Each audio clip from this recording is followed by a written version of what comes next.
Piece curator Gamini D Silva চলে গিয়েছে। অস্ট্রেলিয়ার সেরা পিস কিউরেটর টনি হ্যামিংকে নিয়ে আসা হয়েছে পরিবর্তনের চিন্তাধারা থেকে, কিন্তু উইকেটের চরিত্রের রূপ কিন্তু পাল্টায়নি। পিস কিউরেটর কিন্তু পরিবর্তন হয়েছে, খেলোয়াড়দের মাঝে ফেক কনফিডেন্স কিন্তু ঢুকিয়ে দেওয়া হচ্ছে। ধান খেতেই রয়েছে, নাড়া খেতে পরিণত হয়নি। গ্রামের আঞ্চলিক ভাষায় নাড়া ক্ষেত বলতে এমনটাই বোঝায়, ধান যখন ধান গাছের কিছু অংশ সহ উঠিয়ে নিয়ে আসা হয়, ধান গাছের যে উদ্বৃত্ত অংশটা জমিতে পড়ে থাকে সেই ক্ষেতটাকেই নাড়া ক্ষেত বলে। সেখান থেকে কিন্তু ধান পাওয়া যায় না। সেরকম মিরপুরের এই উইকেটটা থেকে বাংলাদেশের ম্যাচ জয়ের সংখ্যাটা বৃদ্ধি পেলেও খেলোয়াড়দের যে পরিবর্তন, খেলোয়াড়দের মাঝে যে আত্মবিশ্বাসটা বাড়ানো দরকার সেটা কিন্তু বাড়তেছে না। ফেক কনফিডেন্সটা বাড়তেছে, যে কনফিডেন্সটা আইসিসির কোনো ইভেন্টে কাজে দিবে না, গ্লোবাল স্টেজে কোনো কাজে দিবে না। কারণ আইসিসির ইভেন্টে আপনি বলেন বা ফ্র্যাঞ্চাইজি কোনো লিগে বলেন বা গ্লোবাল স্টেজে বলেন, ইন্টারন্যাশনাল ক্রিকেটে এ ধরনের উইকেট আপনি কিন্তু অ্যাওয়ে ম্যাচে পাওয়ার সম্ভাবনা খুবই কম। বাংলাদেশ ওয়েস্ট ইন্ডিজের প্রথম ওডিআই ম্যাচে বাংলাদেশ 207 রান করে। ধরতে গেলে এই ম্যাচটা যদি আপনি চিন্তা করেন বা একটু কল্পনা করেন, আপনি 2005 সালে ওডিআই ম্যাচগুলো যে ধরনের রান করতো, যে ধরনের রান করে চেস করাটা হচ্ছে কঠিন হতো, বা যে রানটা করে ডিফেন্স করাটা অনেক সহজ হতো, মনে হচ্ছে সেরকমই একটা ম্যাচ। 200 রান করেও প্রতিপক্ষকে এই রানে আটকে দেওয়া যায়। শুধু আটকে দেওয়া যায় না, 74 রানের একটা বড় জয় তুলে নেওয়া যায়। সেখানে বাংলাদেশ প্রথমে ব্যাট করে 207 রান করলো। আজকেও কিন্তু ধরতে গেলে বাংলাদেশ 50 ওভার খেলতে পারেনি, যেখানে গত কিছুদিন আগে গণমাধ্যমের মুখোমুখি হয়ে মেহেদী হাসান মিরাজ বলেছিল আমাদের মূল টার্গেটটাই কিন্তু 50 ওভার ব্যাট করা, ফাইট করা না। তো সেখানে কিন্তু আজকের ম্যাচেও বাংলাদেশ 200 রান করলো ঠিকই, কিন্তু ফাইট করার মতো এই রানটা কতটুকু সেফ জোনে রাখতো বাংলাদেশকে, সেটাও কিন্তু প্রশ্নের জায়গা তৈরি করে।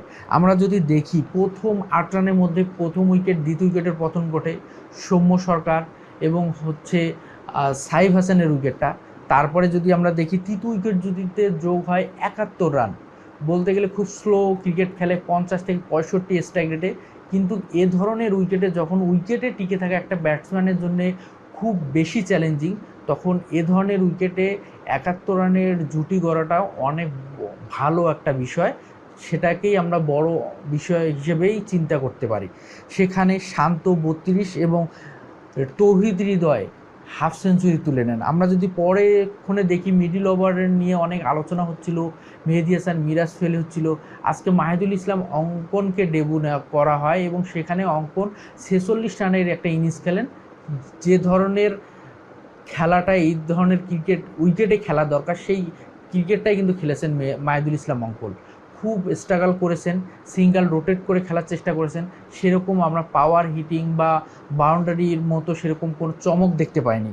এবং মেহেদী হাসান মিরাজের 17 এবং শেষের দিকে রিশাদ হোসেনের 13 বলে 26 রানের ইনিংসটা যদি না হতো, বাংলাদেশ 180 রান করতে পারতো কিনা বা 180 রানের একটা টার্গেট শুরু দিতে পারতো কিনা, সেটা কিন্তু ভাবার বিষয়।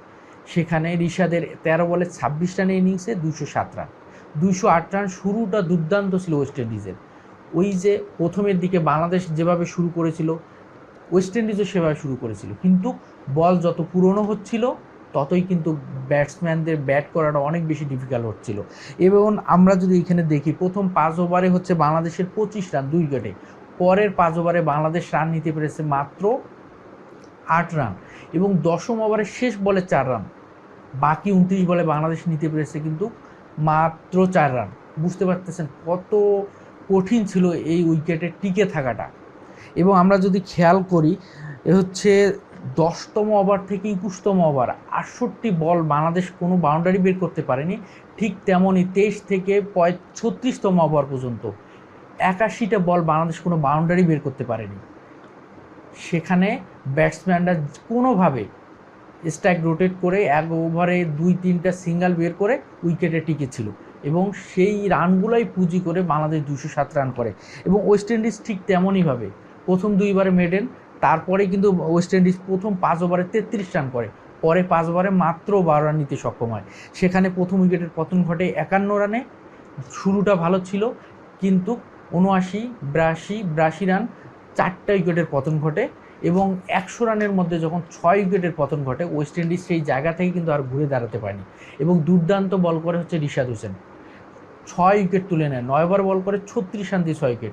এই দুর্দান্ত বল এবং লাস্ট কয়েকটা ম্যাচ থেকে আমরা একটা জিনিস দেখতে পারতেছি যে রিশাদ কিন্তু দারুণ কিছু ডেলিভারি করতেছে, বলটা দারুণ জায়গায় পিস করতেছে। বলতে গেলে লেগ স্পিনের পাশাপাশি যে লেগ স্পিনের সবচেয়ে বড় অস্ত্রের জায়গা গুগলি, এই গুগলি বলটা যখন রিশাদ সেই বলগুলো ডেলিভারি করতে পারতেছে, ব্যাটসম্যানের জন্য খেলাটাও কিন্তু অনেক বেশি চ্যালেঞ্জিং হচ্ছে এবং সেই জায়গায় রিশাদের দারুণভাবে এই জায়গাগুলো অ্যাপ্লাই করতেছে এবং প্রপারলি এক্সিকিউট করার কারণে কিন্তু রিশাদ সেই জায়গাটায় বেটার একটা ফিডব্যাক পাচ্ছে এবং রিশাদ 9 ওভারে 36 রান দিয়ে 6 উইকেট। এবং আমরা যদি দেখি মুস্তাফিজও দারুণ বল করেছে, 2 উইকেট নিয়েছে এবং ওভারঅল বাংলাদেশ 133 রানে ওয়েস্ট ইন্ডিজকে আটকে দিয়েছে এই মিরপুরের ধান খেতে। এবং এরকম উইকেটে আসলে বাংলাদেশ কতটুকু লাভবান হবে সেটা যারা আপনারা ক্রিকেট ফলো করেন তারাই ভালো বলতে পারবেন। এবং এই বিষয়ে যদি আপনাদের মতামত থাকে অবশ্যই কমেন্টস করে জানাবেন। এবং এরকম উইকেটে অ্যাওয়ে ম্যাচে আমরা ওয়েস্ট ইন্ডিজে এরকম উইকেট আমরা দেখতে পাই, কিন্তু যারাই এই ধরনের উইকেটের উপর অনেক বেশি নির্ভরশীল হয় তাদের ক্রিকেটটাই কিন্তু তলানিতে। ঠিক বাংলাদেশের ক্রিকেটটা যেমন তলানিতে, ওয়েস্ট ইন্ডিজের ক্রিকেটটাও কিন্তু অনেক বেশি তলানিতে। তো বাংলাদেশের এরকম উইকেট থেকে আসলে বের হতে পারবে কি না সেটাও দেখার বিষয়। এবং বাংলাদেশের এই ধরনের ম্যাচ জয় যদিও করবে, আত্মবিশ্বাস গড়বে, সেই আত্মবিশ্বাসটা অ্যাওয়ে ম্যাচে বলেন, গ্লোবাল স্টেজে বলেন, ইন্টারন্যাশনাল ক্রিকেটে বলেন, আইসিসি কোনো ইভেন্টে বলেন, সেটা কতটুকু লাভজনক হবে আমার কাছে কিন্তু প্রশ্ন থেকে যায়। আল্লাহ হাফিজ।